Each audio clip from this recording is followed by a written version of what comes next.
انت اصلا منين؟ من الصعيد ولا من الفلاحين ولا من لا مصر؟ احنا ابويا اللي من الصعيد. انا اتولدت هنا. انا مولوده في مستشفى العجوزه اللي جنب القوميه على طول. لان انا مولوده في شارع الدوري، في 25 شارع انما الدوري. الجذور بتاعتك الاصليه ابويا اساسا صعايده. طيب عموما انا نفسي اعرف مين رحمن يعني جواه. طبعا طبعا. الله. وبعدين زي ما بيقولوا ايه عندنا في الصعيد يعني معونك طاهر، يعني اهلك وامك كده. انت مامتك اصلا كتير قوي اصل طبعا.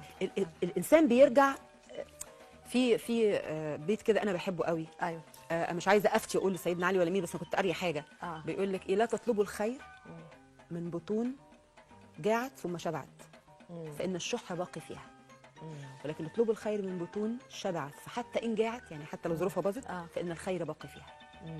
يعني الوحش ما تطلبيش. واحد زي ما بقول لك شبع كان وحش وجعان وتطلب منه مساعده مش هيديها لك، لان هو جواه لسه شحيح. الاصل دور. انما اتربى زي ما بقول لك ايه، واكل في بيت امه وشبعان في بيت اهله، شبعان وعينه مليانه. لو هو حتى يقول لك طب يا اختي انا معيش غير 10 نقسمها سوا او خديها انت، لان هو شبعان.